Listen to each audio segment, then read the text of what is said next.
Shalom, selamat pagi Bapak Ibu Saudara yang dikasihi oleh Tuhan Yesus Kristus. Puji Tuhan, pagi ini kembali lagi kita mau membaca dan merenungkan firman Tuhan. Saya mengajak Bapak Ibu, mari kita berdoa terlebih dahulu. Mari kita berdoa. Terima kasih Bapa yang baik. Kami bersyukur dan berterima kasih untuk anugerah dan berkat yang Tuhan berikan bagi kami. Sepanjang malam hingga pada pagi hari ini, kami bisa bangun tidur kembali dan kami bisa merasakan berkat yang luar biasa. Terima kasih Bapa. Dan pada pagi hari ini ada kesempatan yang sangat luar biasa. Kami mau membaca dan merenungkan firman-Mu. Tolong Bapa buka hati dan pikiran kami, supaya firman yang kami renungkan kami dapat mengaplikasi ke dalam hidup kami. Di dalam nama-Mu Bapa, kami sambut firman-Mu penuh dengan ucapan syukur. Haleluya. Amin. Bilangan pasal 11 ayat 24 sampai dengan ayat yang ke-30. Namun kita hanya membaca ayat yang ke-24.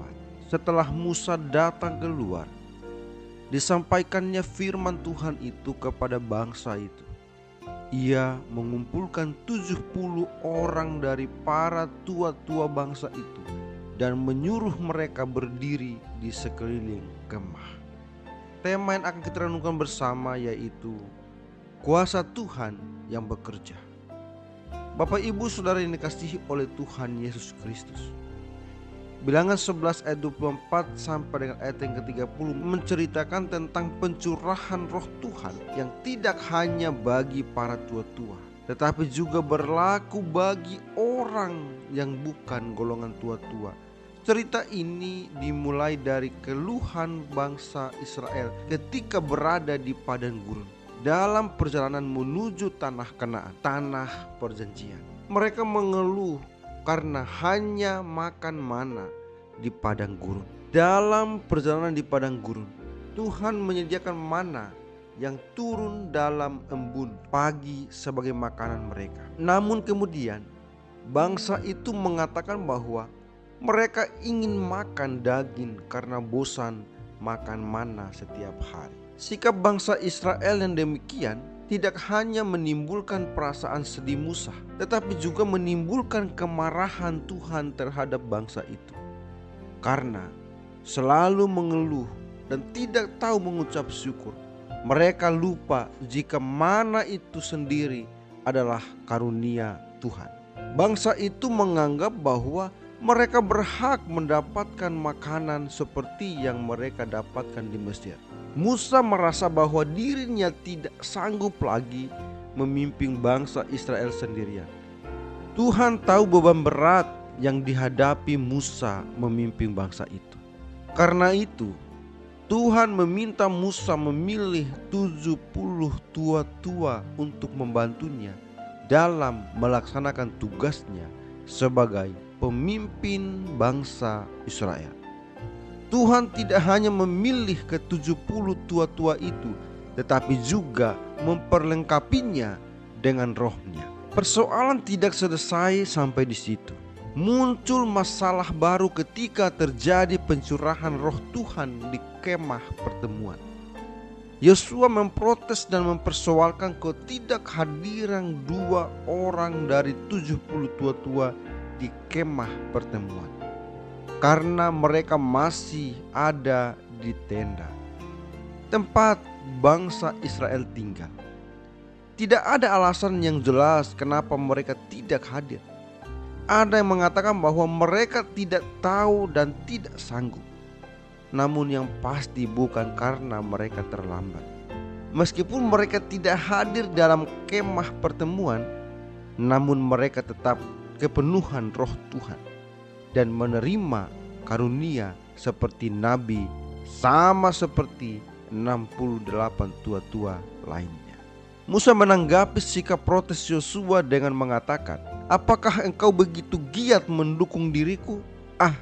Kalau seluruh umat Tuhan menjadi nabi, oleh karena Tuhan memberi rohnya hinggap kepada mereka." Umumnya Alkitab berbahasa Inggris menerjemahkan kata Ibrani hamkane, giat, dengan cemburu atau iri hati. Sehingga ungkapan "apakah engkau begitu giat mendukung diriku?"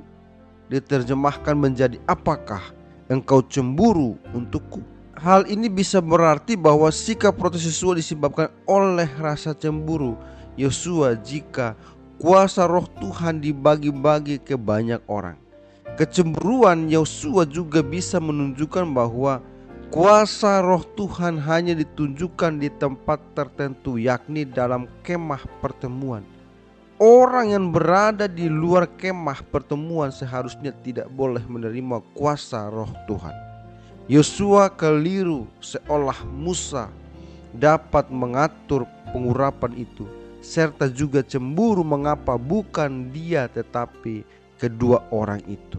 Yosua dalam kemudaannya belum mengerti bagaimana roh Tuhan sendiri berdaulat mengurapi orang. Dalam hidup ada berbagai kesempatan ketika Allah menghendaki kita melakukan sesuatu. Sama seperti Tuhan memakai Musa dan ke-70 tua-tua pada masa kini pun, Allah memakai orang-orang pilihannya untuk melakukan pekerjaan baik di tengah dunia.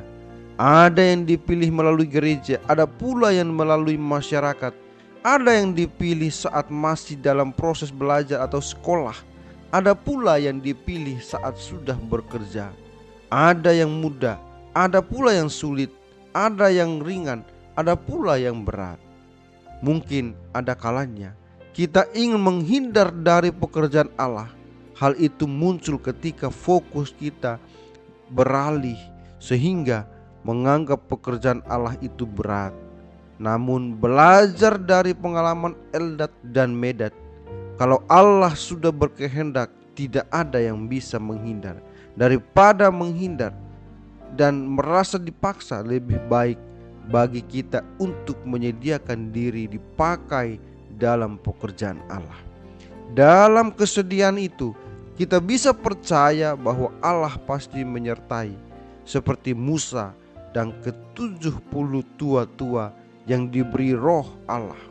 Kita pun disertai dan diperlengkapi untuk melakukan pekerjaan yang diberikan Allah dengan penyertaan dan perlengkapan dari Allah.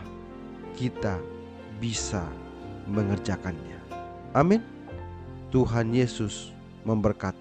Mari kita berdoa. Terima kasih Bapa yang baik, terima kasih untuk anugerah dan penyertaan dan kesempatan yang Tuhan berikan bagi kami untuk bisa membaca dan merenungkan firman-Mu. Bapa, biarlah firman yang sudah kami renungkan ini kami dapat mengaplikasikan dalam hidup kami. Dan Bapa, saat ini kembali lagi kami akan menjalani aktivitas kami. Tolong pimpin dan bimbing kami, sehingga apapun yang kami lakukan hanya untuk mempermuliakan nama-Mu saja. Di dalam nama-Mu Bapa, kami berdoa dan bersyukur. Haleluya. Amin.